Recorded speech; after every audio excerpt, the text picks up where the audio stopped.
Bom, a gente vai seguir falando então sobre as interações ecológicas. A gente já começou a falar sobre as interações ecológicas na semana passada ainda. A gente já falou sobre competição dentro da mesma espécie, competição entre espécies diferentes. E hoje a gente vai falar sobre predação, que é outro assunto bem importante, que é muito corriqueiro a gente encontrar termos associados à interação predação quando a gente está lendo algum artigo, algum trabalho, quando a gente vai para campo. Então é bom a gente ter algumas noções ecológicas sobre esse tipo de interação.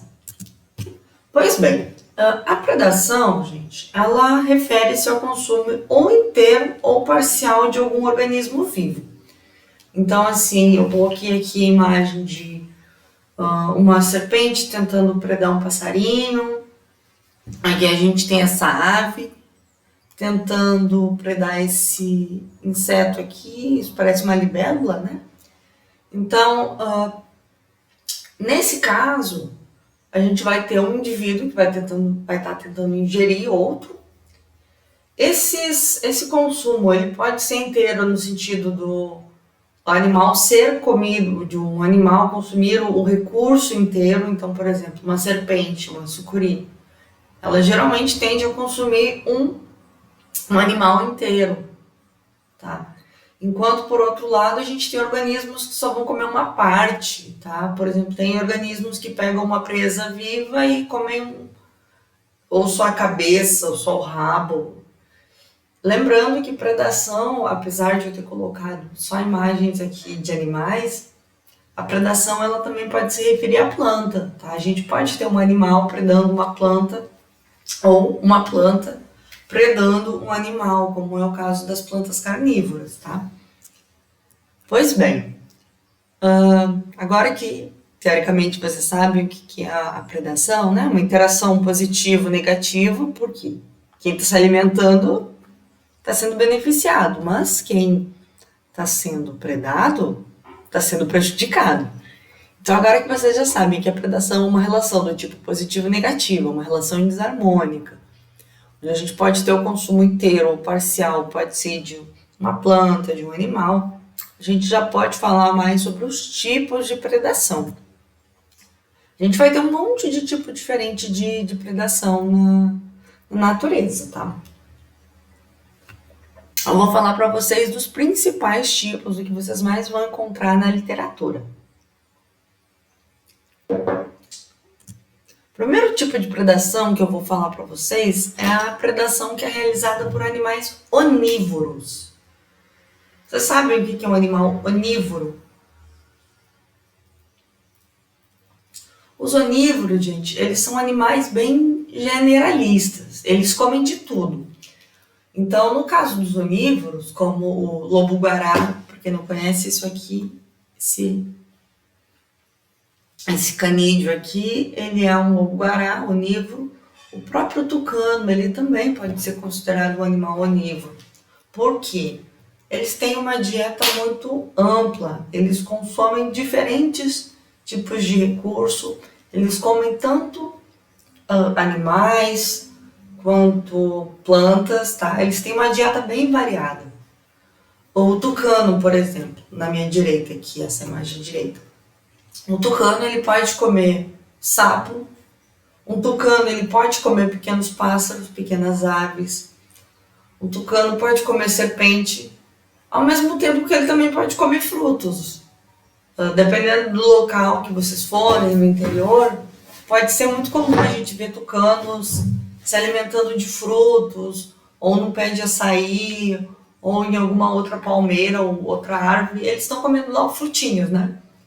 Pois bem, uma coisa interessante para falar sobre o tucano é que o tucano ele tem, no caso de animais, né, ele vai matar os animais, e no caso de plantas, quando o tucano ele se alimenta, ele vai acabar, quando ele come, por exemplo, um açaí, ele não consegue comer a semente inteira do açaí, ele quebra a semente, ele preda a semente quando ele se alimenta dela.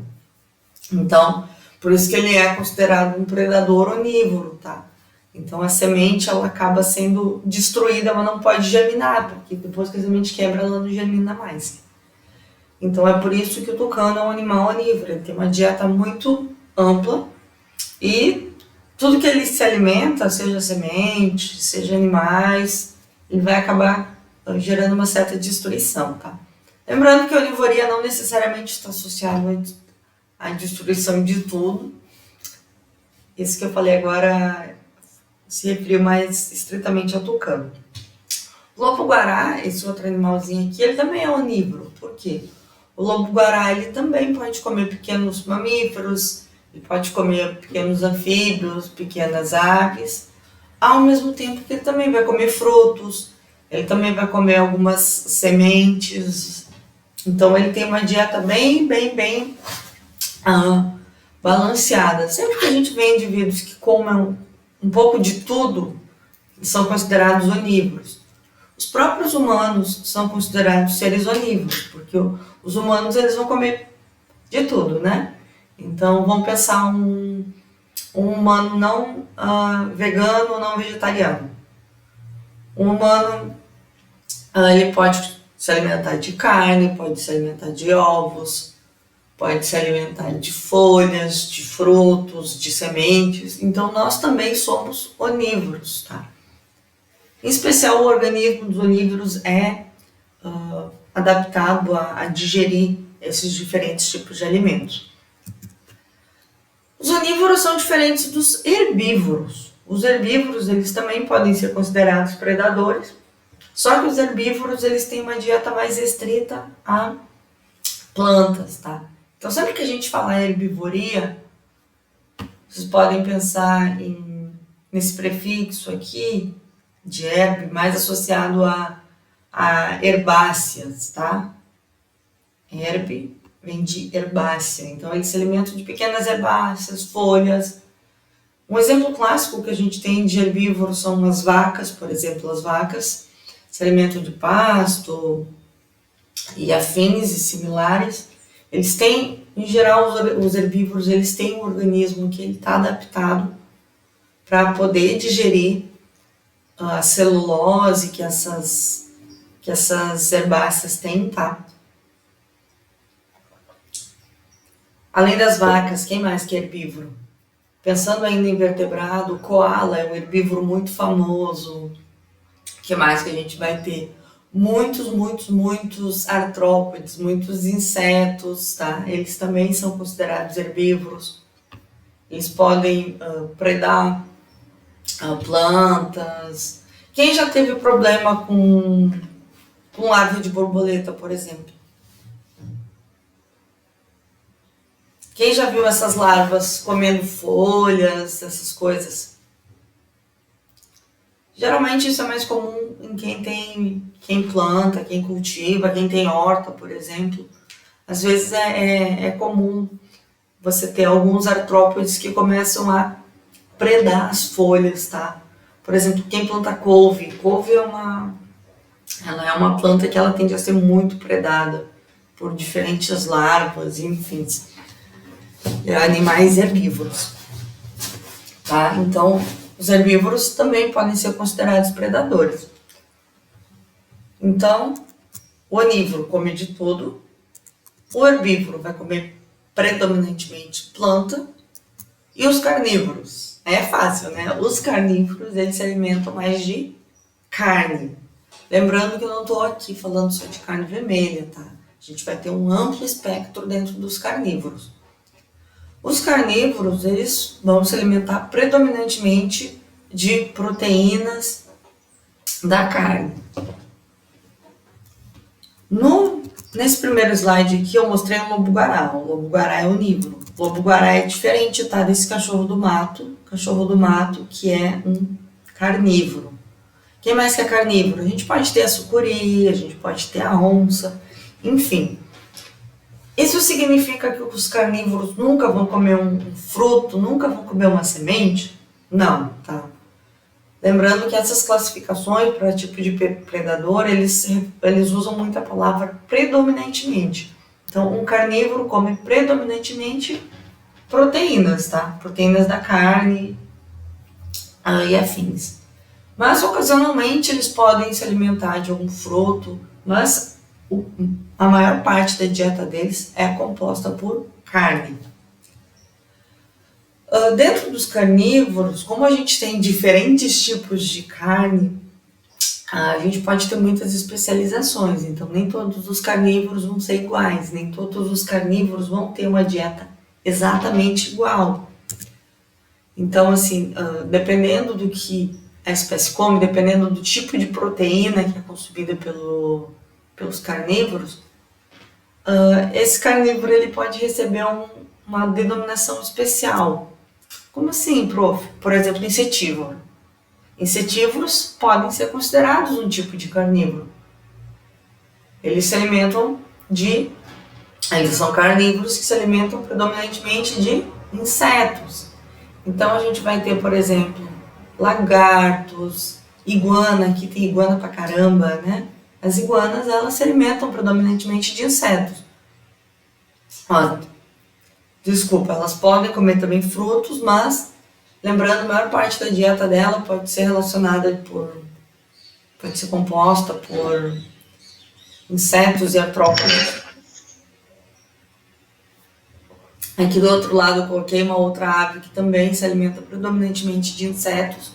Eu acho engraçado esse nome, porque eu nunca tinha refletido sobre insetívoro até pouco tempo.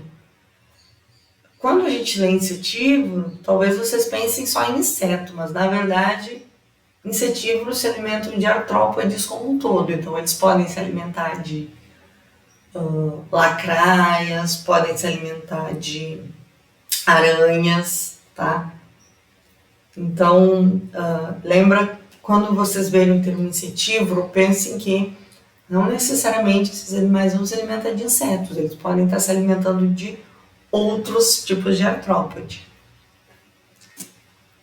Beleza, a gente tem o piscívoro também. O piscívoro também é um carnívoro, só que é um carnívoro que se alimenta de quê?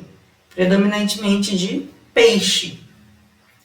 Dê uma olhada nesse vídeo aqui para acordar. Deixa eu ver se eu consigo.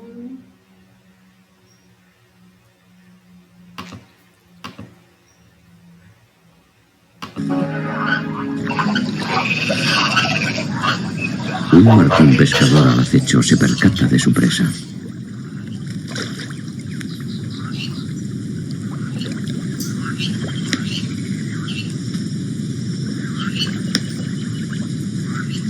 Una buena técnica para evitar que su alimento no se revuelva en su estómago: golpearle.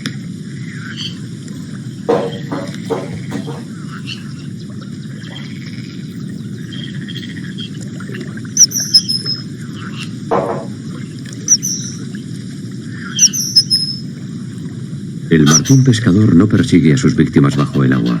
Cuenta con su rapidez y con el efecto sorpresa para capturar los peces.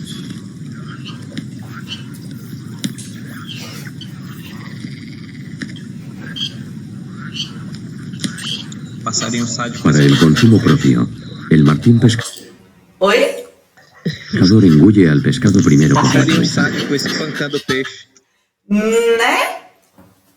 Vocês já tinham visto um martim pescador pescando assim ou não? Não, eu tinha visto ainda. Vocês já viram um martim pescador alguma vez na vida de vocês ou não? Se eu vi, eu não Não, lembro. Vocês sabem qual é o martim pescador? Deixa eu mostrar pra vocês. Aqui tem muito martim pescador. Você vai ali pro Cauamé, por exemplo, vai ter muito... Esse aqui, ó. Vocês já viram? nunca vi, professora. Comecem a reparar. Quando vocês forem para rio, quando vocês forem para banho, para igarapé, comece a cuidar se vocês não vão ver. O martim pescador, ele não é pequenininho, tá? Ele é grande. Ele deve ter... Esse aqui eu acho que ele é maior. Esse aqui tem quase 30 centímetros, então ele é maior do que um palmo de uma mão aberta, assim. Que um palmo da mão aberta tem uns 20 centímetros. Abre a palma da mão de vocês aí. Ele vai ser um pouquinho maior, acho que ele tem uns 30, talvez, salvo engano. Então ele é um bicho grande, é fácil de ver. Eles geralmente ficam na beira da água e eles fazem a predação exatamente do jeito do vídeo, assim, o, eles espancam os peixes. Vocês viram que ele dá uma porrada mesmo, né? Pela foto eu jurava que ele era do tamanho de um beija-flor, mais ou menos. Não, ele é grande, ele é grandão. Já que eu tô com o Wikiabs aberto para mostrar aqui, deixa eu mostrar para vocês essa página aqui. Eu não quis usar esse Instagram aqui para montar a aula, porque eu acho que as imagens dele é meio pesado. Mas para quem tem estômago Eu forte, sigo esse perfil. vocês seguem, é? Esse perfil é muito Sim, bom. é gente. maravilhoso. Nature is Metal. Já que hoje a gente está dando aula de predação, depois, se vocês quiserem dar uma entrada aqui tem uns vídeos umas imagens. É muito bom esse perfil, gente. É muito legal. Eles ficam mostrando várias imagens atreladas à predação. Então, olha aqui o Bentifilho.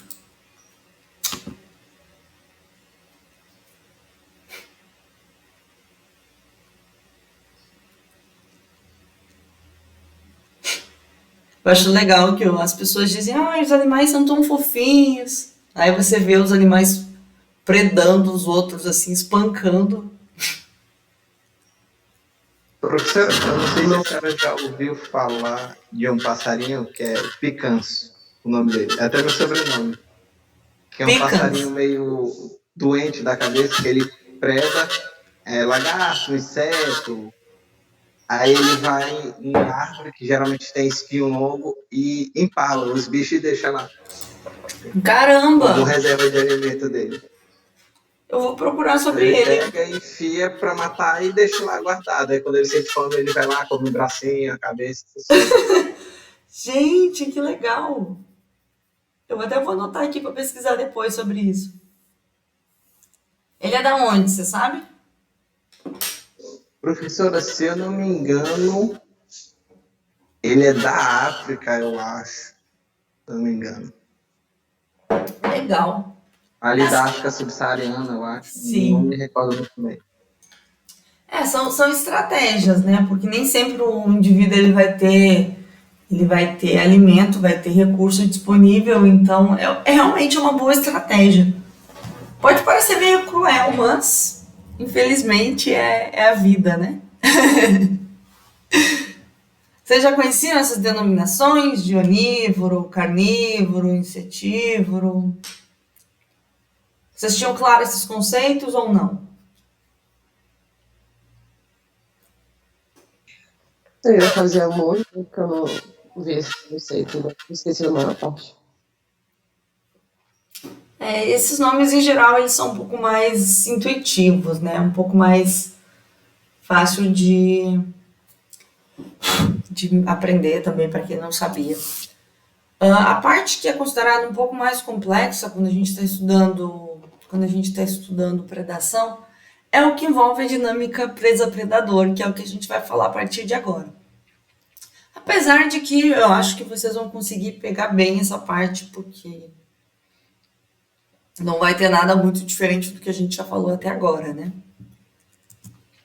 Vocês têm ideia como que funciona essa coisa da presa, predador, como que o tamanho da população de presa afeta o tamanho da população de predador? Vocês acham que pode ter alguma relação ou não? O que vocês acham sobre isso? O que vocês esperariam?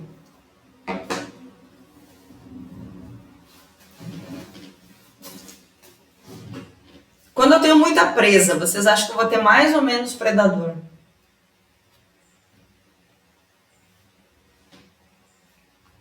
Acho que menos. Por quê? Porque se tivesse mais predador, tinha menos presa. A gente pode usar bem a lógica, né, para poder responder a isso. Quando que a gente vai ter mais predador? Quando a gente tem mais ou menos presa. Faz mais sentido pensar que vai ter mais predador quando tiver mais comida, né? Então, se vocês seguirem essa lógica, eu acho que vocês conseguem entender muito facilmente como que essa dinâmica entre presa e predador funciona, como que essa relação entre tamanho da população de presa e tamanho da população de predador vai funcionar. Bom, eu já falei de crescimento logístico aqui várias vezes. Eu espero que nessa altura do campeonato você já tenha entendido o que é o crescimento logístico, né? Quando a gente não tem, vamos pensar num ambiente sem predação, quando a gente estava considerando só uma espécie. Lembra que a gente ficou falando sobre o crescimento logístico? Sobre como que uma população crescia? A população começa pequena, aí ela começa a crescer rápido, até que chega um ponto que ela atinge a capacidade de suporte, onde a gente vai ter muitos indivíduos, só que os recursos são limitados, então a gente vai ter uma quantidade limitada de comida, de espaço, enfim. Nesse caso a gente vai ter um crescimento logístico, né? Essa curva meio que em S. Mas isso num ambiente considerando que a gente só tem uma espécie, que a gente não está tendo predação. Mas, e se a gente tiver predação? O que vai acontecer? Na aula passada a gente falou sobre competição, né? A gente falou que quando tem competição, geralmente uma espécie pode ter vantagem sobre a outra. E no caso da predação, como será que é? Será que o crescimento também vai ser muito influenciado ou não? O que vai acontecer? Pois bem, vocês lembram do Logic e do Volterra da aula passada? O Logic e o Volterra, eles criaram modelos matemáticos para prever como que a competição ela ia influenciar a taxa de crescimento de uma população. A gente estudou isso ontem. E, ao mesmo tempo, eles também propuseram modelos matemáticos para tentar entender como que era a relação presa e predador. Então, eles consideraram, né, que quando a gente está considerando só uma população fechada, digamos assim, quando a gente tem só uma população onde a gente não tem competição, quando a gente não tem competição interespecífica e não tem predação, a gente tem esse crescimento logístico, né? Quando a gente tem duas espécies competindo exatamente pelo mesmo recurso, uma população vai seguir crescendo e a outra tende a sofrer extinção local. E no caso da dinâmica presa-predador, o que eles propuseram? Eles propuseram que a gente ia ter relações cíclicas, exatamente igual esse gráfico aqui. À primeira vista, eu sei que vocês devem estar assustados com esse gráfico, mas a gente vai destrinchar ele e vocês vão conseguir entender claramente como que se dá essa relação entre o crescimento populacional de presa e de predador, tá? Então, vamos por parte desse gráfico que eu acho que vocês vão conseguir entender. Esse gráfico aqui, gente, ele também representa um gráfico de crescimento populacional. Essa linha azul que a gente tem aqui, ela representa o crescimento populacional das presas. E a linha vermelha representa o crescimento populacional dos predadores. O que acontece? O modelo do Logic e Volterra, ele prevê que a gente vai ter oscilações na abundância de presa e predador, tá? Então, o que vai acontecer? Geralmente, vamos tentar usar a lógica para poder entender, que eu acho que vai ser mais fácil. Vamos pensar que a gente está com muita presa. Muita presa. Deixa eu pensar, alguma presa específica. Pior que eu não estou conseguindo pensar em nenhum exemplo fácil para dar aqui do lavrado, por exemplo. Mas vamos pensar que a gente tem muita presa no local. O que vocês acham que vai acontecer quando a gente tem muita presa? Eu tenho muita galinha, por exemplo. A população de galinha está crescendo. O que vai acontecer? Vai começar a aparecer predador, não vai? Para predar essa galinha. E aí, o que vai acontecer? Eu tenho muitas galinhas. E, originalmente, eu tinha 1 ou 2 predadores. Só que esses predadores vão começar a se alimentar das galinhas. E você lembra que quando a gente tem recurso disponível, o que acontece? A população tende a crescer. Só que vai chegar um ponto que, pensando nas galinhas, né? os predadores vão... A gente tem um número limitado de galinha e vai começar a faltar galinha. As galinhas vão começar a morrer, então a gente vai começar a ter um declínio populacional das galinhas. Quando começar a faltar galinha, quando diminuir o tamanho populacional das galinhas, o que vai acontecer? Os predadores vão começar a ficar sem comida, não vão? E o que vai acontecer? Lembra que sempre que a gente não tem comida, a gente vai começar a ter pode ter um declínio populacional, os indivíduos vão começar a morrer de fome. Quando diminui o número de presos, o que vai acontecer? Quando a população de predador começa a diminuir, eles vão começar a comer menos galinhas, a população de galinhas vai conseguir se reestabelecer e vai voltar a crescer de novo. E aí a gente vai ter o ciclo reiniciando, tá?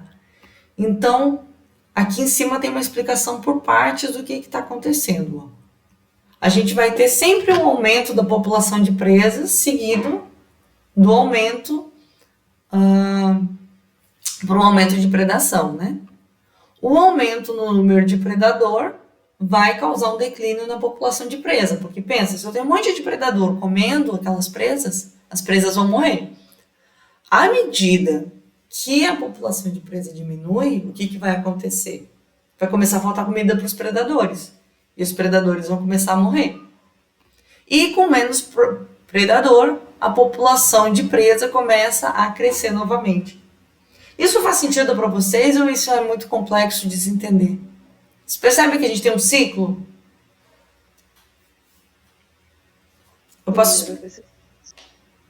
Caso vocês não tenham entendido, eu posso explicar de novo, tentar usar outras palavras.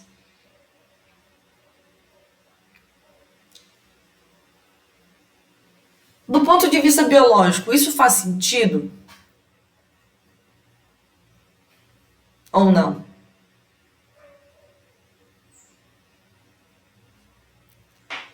Ó, vamos pensar, eu tenho um monte de presa. A presa, ela pode ser considerada um recurso. Então, conforme os predadores eles vão se alimentando, muito recurso. Eles estão se alimentando, eles vão conseguir o quê? Eles vão conseguir reproduzir, eles vão conseguir ter vários filhos. Só que, pensa, a presa é um recurso limitante. Assim que começar a faltar comida, os predadores eles vão começar a competir entre si por recurso, por espaço. Esses predadores vão começar a morrer, tá? E quando a gente não tem predador, o que acontece? As presas vão conseguir a voltar a reproduzir, ter uma população que a gente chama viável de novo, uma população que vai crescer. Então, isso que é basicamente esse ciclo, tá? Essas relações cíclicas entre presa e predador. O Lotka e o Voltaire, eles propõem que a gente sempre vai ter essa relação cíclica, tá? Então, sempre a gente vai ter primeiro mais presa, aí depois vai ter mais predador, as duas populações vão cair.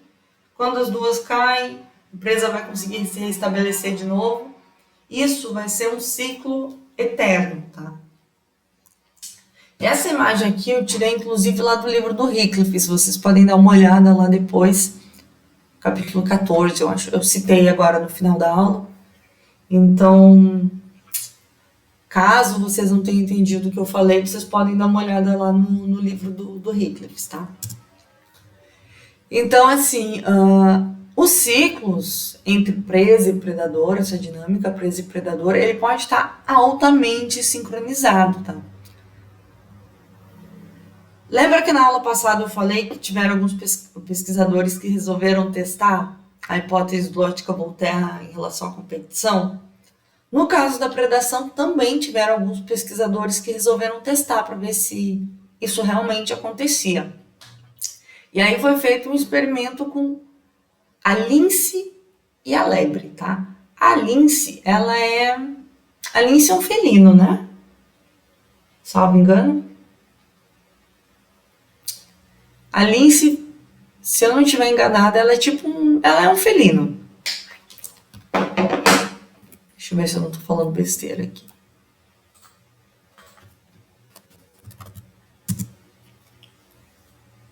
Lince é um felino. A lince é um felino e a lebre ela é tipo um coelhinho. Ó. E o que foi observado para essas espécies? Os pesquisadores eles tinham dados sobre o tamanho populacional de linces e de coelhos que ocorriam na mesma área desde 1840 até 1940. Eles tinham dados ao longo de 100 anos. E aí, o que acontece? A lince, ela come a lebre. E aí os pesquisadores eles resolveram ver se a gente tinha uma certa sincronia entre o tamanho populacional de linces e de lebres. E o que foi observado? Vocês conseguem ver que de fato a gente tem uns ciclos aqui? Vocês conseguem ver que a população é como se diminui a população de ambos, aí aumenta de ambos. Diminui de ambos, aumenta de ambos. Por quê? As linces, elas iam se alimentando das lebres, então começava a faltar lebre. Quando começava a faltar lebre, as linces começavam a morrer de fome. Com poucas linces, as lebres conseguiam voltar a se reproduzir. E quando a gente tinha um monte de lebre disponível, opa, tem comida para as linces. Aí a população de lince voltava a crescer de novo. Então é um ciclo, tá? Esse ciclo, ele é chamado de interação cíclica presa-predador. Isso é complexo de se entender ou não? Simples, difícil, vocês não sabem? Não tem opinião? Mais ou menos. Depois o que eu vou pedir para vocês fazerem no final da aula, vai ser para vocês me explicarem isso com as palavras de vocês. Então, eu acho que vai ser um bom jeito de vocês praticarem, ver se vocês entenderam de fato isso ou não. Pode ser até legal vocês pegarem um papel e tentar fazer isso na mão, sabe? Tentar fazer esses desenhos na mão para ver se isso faz um sentido biológico para vocês ou não. Isso que eu nem coloquei a parte matemática por trás. Tem alguns professores que apresentam tem um jeito de calcular isso, gente. Então é uma fórmula matemática meio bizarra. Então, até no livro do Wycliffe, vocês podem pular essa parte de fórmula por enquanto. Enquanto aluno de graduação, isso não importa para vocês. Isso só vai importar quando vocês forem para pós. Se forem para pós em ecologia. Então, assim, a gente pode ter essa oscilação entre presa e predador, né? Então, sempre a população de presa aumenta, de predador vai aumentar também, só que começa a faltar presa, começa a faltar comida, os predadores morrem. Quando os predadores morrem, vocês conseguem ver que a população de presa vai começar a crescer de novo, e assim num ciclo. Isso sempre vai acontecer? Vocês acham que isso vale para todas as espécies ou não?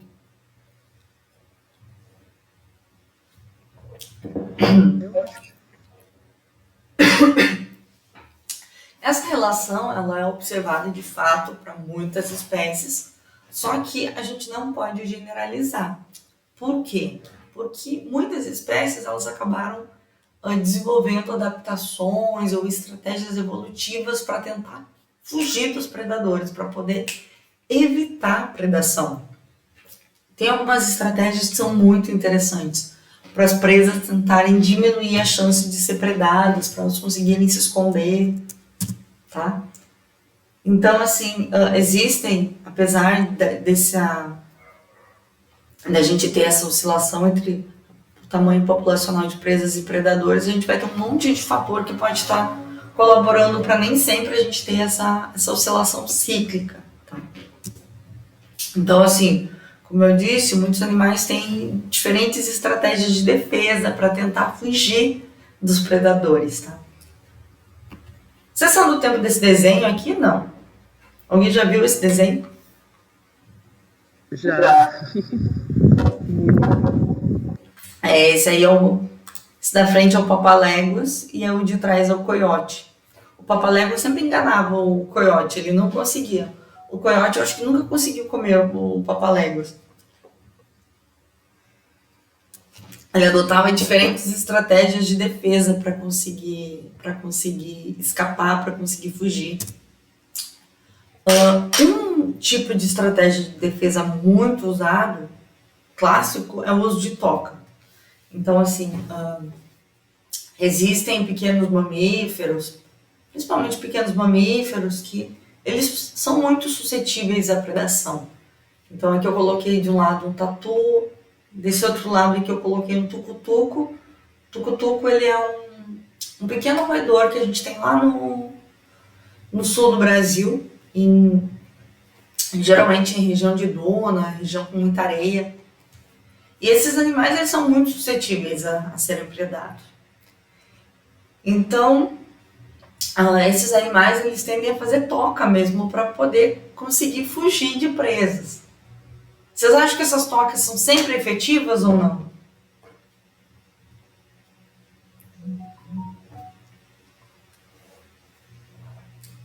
Muitas vezes essas tocas funcionam. Claro que nem sempre, porque, por exemplo, pode acabar entrando uma serpente nessa toca e acabar predando esses animais igual. Mas é uma estratégia que eles acabaram desenvolvendo para ver se pelo menos diminui um pouco a chance de predação. Vocês já viram tocas dessas ou não?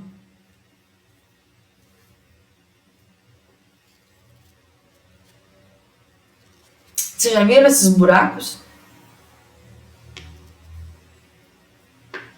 Tocas de animais aqui em Boa Vista?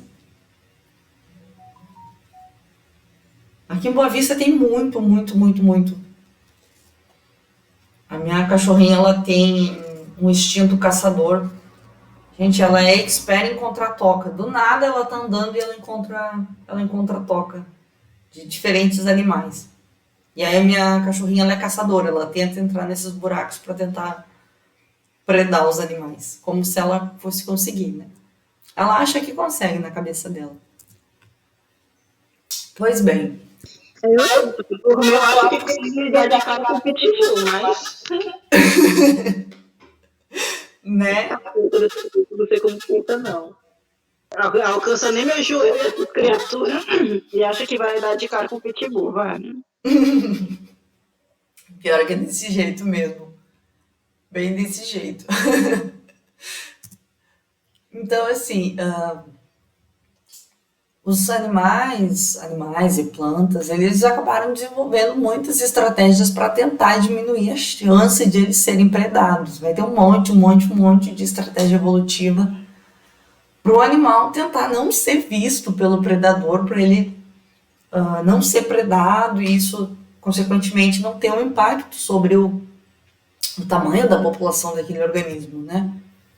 Coloração críptica é um exemplo clássico de adaptação que os animais acabaram desenvolvendo para poder fugir de predadores, para poder escapar dos predadores. Então, você sabe o que é coloração críptica?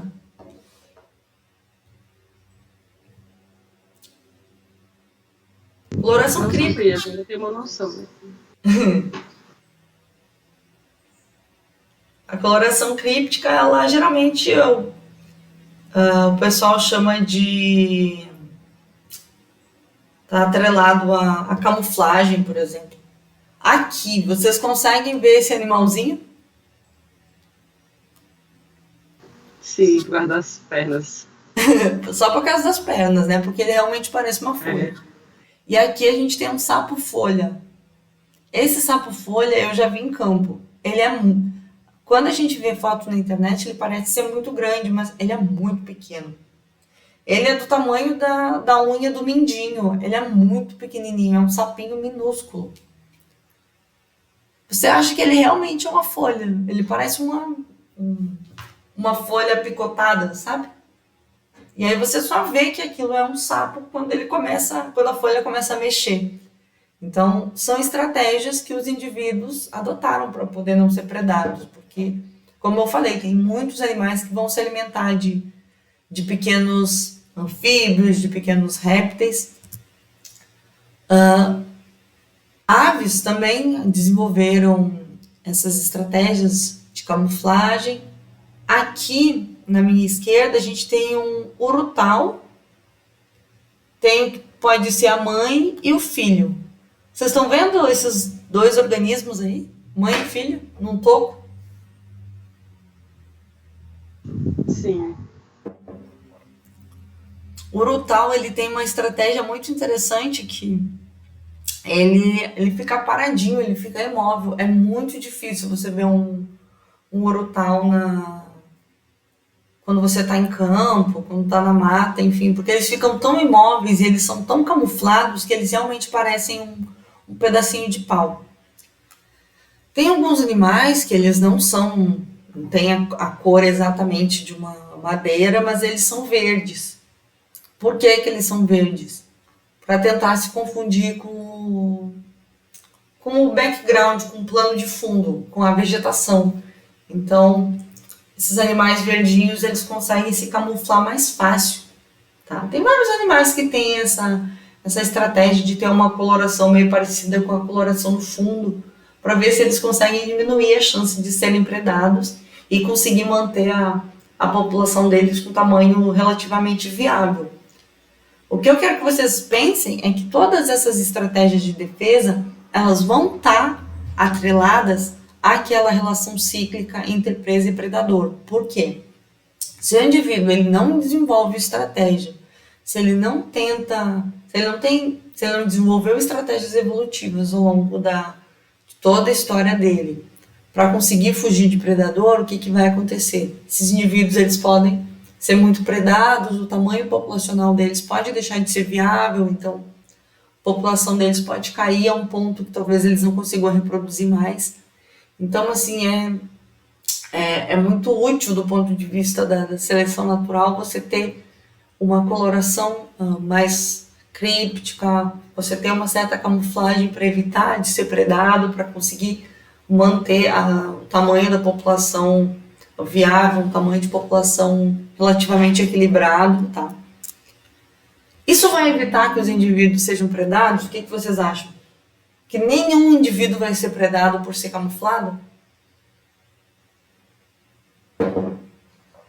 Pode acontecer, tá? Mas pelo menos vai diminuir as chances. É claro que, assim como presas, elas acabaram tendo algumas adaptações, né? Predadores também desenvolveram adaptações para tentar meio que se esconder e você não conseguir ver que aquele predador está lá. Serpentes são um exemplo clássico de animais com coloração críptica, coloração meio escondida, animais difíceis de ver. Vocês sabem que cobra é essa à minha direita?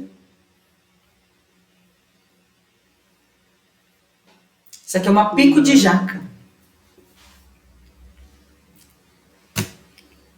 Ela tem o nome de pico de jaca porque esse couro dela parece realmente Vocês já viram jaca pessoalmente? Não. Já vi. Esse couro dela realmente tem a textura de uma jaca. Gente, essa cobra aqui, ela é muito venenosa. Ela que é esmuta, ela é considerada uma das mais venenosas da Amazônia. Se ela te pica, você tem que tomar o soro antilaquético em, eu acho que é 3 horas. Senão você pode morrer, pode ir a óbito. E esse indivíduo, ele se camufla muito bem. Vocês conseguem ver que ela tem as manchas que são exatamente iguais às folhas?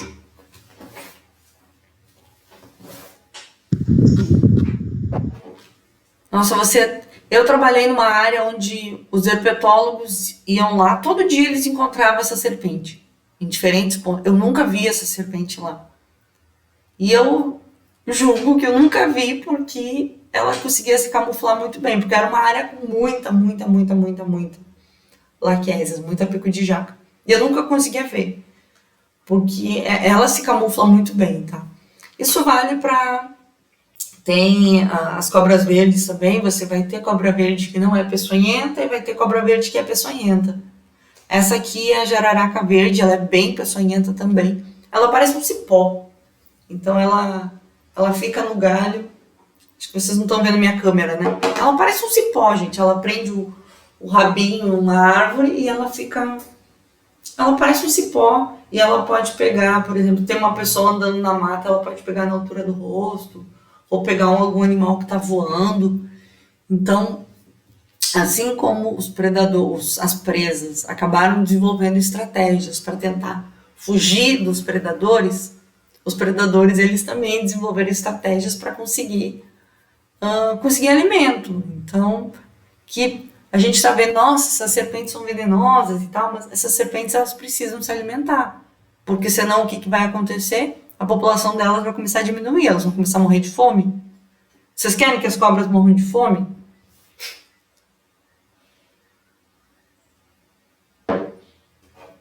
Não.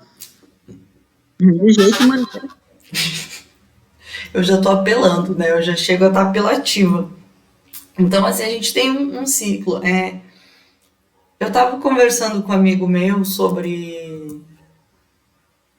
Foi um amigo meu que apresentou essa página do Nature's Metal. E aí a gente tava falando sobre predação, e aí teve alguma coisa que ele me mandou lá que eu tava com muita pena do bichinho.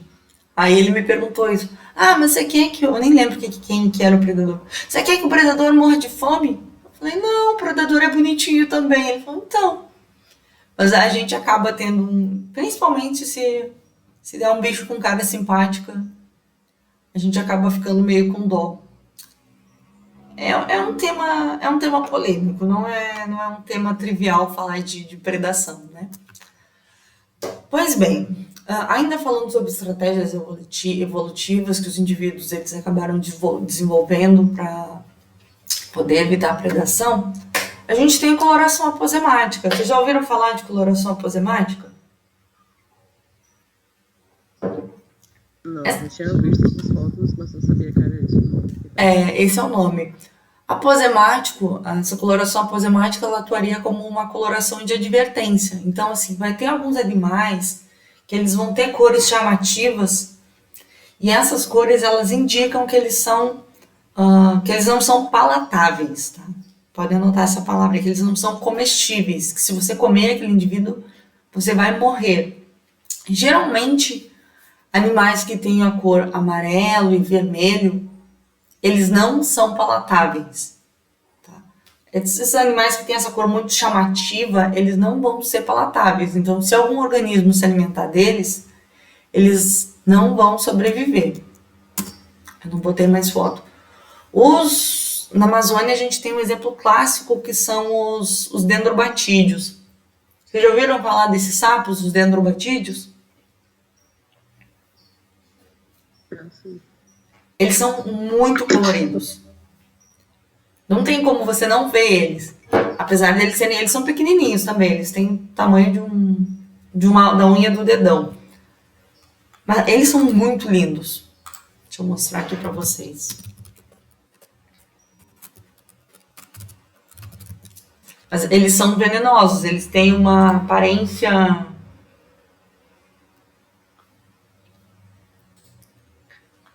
Vocês não acham isso lindo? Pelo menos eu acho, né? Eu acho, mas acho que eu não encostaria nele, não. Eles são altamente venenosos. Olha esse aqui. Cadê? Era pra ter aberto. Quanto mais colorido, mais perigoso é. Quanto mais colorido, mais perigoso eles são. Esse vermelhinho aqui, ó, altamente perigoso. Esse laranjinha aqui também, olha que lindo. Eu acho os dendrobatídeos lindos. Tem, inclusive, gente, um grupo lá em Manaus, o grupo da professora Albertina e do professor Igor, que eles são especialistas em dendrobatídeos. Eles trabalham só com dendrobatídeo. Eles fazem uns estudos muito legais. E esses animais, eles são aposemáticos, eles têm essa coloração de advertência. Então, os predadores, eles sabem, eles foram aprendendo que eles não podem comer esses indivíduos que têm essa coloração amarela, vermelha. Quando o animal ele tem uma coloração muito chamativa, no caso de sapos, né? Sapos, se ele tem uma coloração muito chamativa, possivelmente ele não é palatável. Então, assim, essa cor, esqueci da palavra, esse aposematismo, essa coloração de advertência, ela inclusive, ela deu nome a um tipo de mimetismo, tá? Que é o mimetismo mulleriano, que é observado quando a gente tem várias espécies que tem essa coloração muito chamativa, com verde, com vermelho e amarelo, que elas estão tentando evitar de serem predadas. Então a gente tem isso não só com dendrobatídeos, mas a gente tem isso com borboleta também. Tem algumas borboletas que elas vão ter essa cor chamativa e isso indica que elas não são palatáveis, tá? Então, vocês podem ouvir falar, o que é um indivíduo aposemático? Vai ser um indivíduo que tem uma coloração muito chamativa. Esses indivíduos aposemáticos, eles apresentam uma estratégia que é chamada de mimetismo mulleriano. Então, eles têm essa coloração de advertência para tentar evitar os predadores, os inimigos naturais. O mimetismo mulleriano é diferente do mimetismo batesiano. Lá na aula de ecologia do bioma amazônico, para quem está cursando também, quem está cursando ecologia de populações e ecologia do bioma amazônico, eu falei do Bates. O Bates foi um naturalista que veio para a Amazônia no século XIX e foi ele que percebeu, ele que acabou descrevendo o que era o mimetismo batesiano, né, por isso que ele recebeu esse nome. Eu falei que vão ter espécies que elas vão ter a coloração vermelho, amarelo, e elas vão ser aposemáticas, elas vão ser venenosas, elas não vão ser palatáveis. Porém, nem todo indivíduo que tem essa coloração vai de fato ser venenoso, vai ser não palatável. Então a gente pode ter uns fakes, sabe, uns imitadores, tá? Então, esses imitadores, eles estão tentando imitar, tá? Ao longo da história evolutiva deles, eles sofreram mutações que fizeram com que eles tivessem a cor vermelha ou amarelo. Essa mutação deu certo, porque eles conseguiram enganar os indivíduos, então essas mutações elas foram se fixando na população. E essas espécies, elas não são de fato peçonhentas ou venenosas, mas elas conseguem enganar o predador, então tá funcionando, sabe?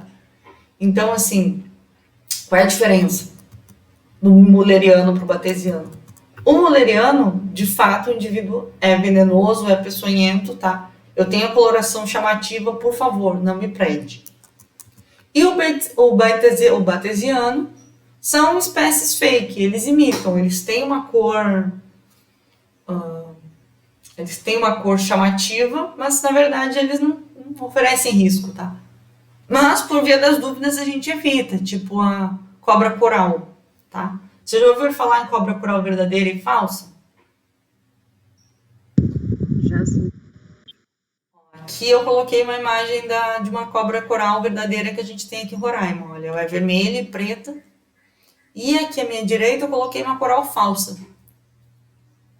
Quando eu estava na graduação, eu lembro que a professora até ensinava algumas estratégias para a gente conseguir diferenciar qual era verdadeira e qual era falsa. Eu sou péssima em taxonomia, eu nunca consegui memorizar. Eu sou péssima para memorizar nome ou detalhes. Eu sou muito ruim para isso. Eu memorizo padrões gerais. O que eu memorizei? Eu memorizei que os animais têm cor aposemática e isso pode causar repulsa. Eu, por via das dúvidas, se eu vejo uma cobra que parece uma cobra coral, eu não mexo com ela, tá? Então, por exemplo, às vezes eu posso estar vendo uma cobra coral falsa, mas eu evito mexer com ela, porque vai que seja uma verdadeira, né? Então, isso acontece com os predadores, possivelmente também, né? Ele vê uma cobra, será que ela é verdadeira ou não? Não sei, por via das dúvidas eu não vou mexer com ela, eu vou mexer com outra presa, com outro predador. Vocês sabiam disso? Não, sabia não. Pois estão aprendendo agora, então. Os tipos de mimetismo mulleriano e batesiano. Isso, gente, é uma coisa clássica em prova. Clássico. Não vou perguntar para vocês, porque vocês não vão fazer prova comigo. Mas seleção de mestrado, concurso, nossa, eles adoram perguntar o que é mimetismo molleriano e o que é mimetismo batesiano, tá? O que vocês têm que saber é que os indivíduos são realmente impalatáveis e no outro você tem os indivíduos fake, os indivíduos falsos. Tem até alguns memes sobre isso agora na internet, se vocês procurarem, tipo, memes sobre cobra coral, vocês vão encontrar. Beleza, gente? Bom, como esse assunto ele pode ser denso para algumas pessoas, eu recomendo que vocês leiam o capítulo 15 do livro do Wycliffe. Ele vai explicar, ele vai falar exatamente desse exemplo da lebre e da lince que eu falei para vocês, ele vai falar sobre a dinâmica presa-predador, ele vai falar sobre estratégias de defesa que os animais eles possuem para conseguir tentar evitar a predação, vai falar do mimetismo molleriano, vai falar do mimetismo batesiano, vai falar de camuflagem. Então eu acho que vale a pena dar uma olhada nesse livro, tá? Tem lá no Google Classroom. E aí eu quero que depois vocês me expliquem e postem lá para mim, lá na nossa sala de aula virtual, por que as presas e os predadores entram em ciclos. Por que eu estou passando esse exercício para vocês? Porque essa relação ela não é trivial. Então, talvez vocês não tenham entendido direito. Eu acho que pode ser bom vocês tentarem responder isso, tentar formular uma resposta. Vai ser bom para vocês. Tá bom? Então, sim.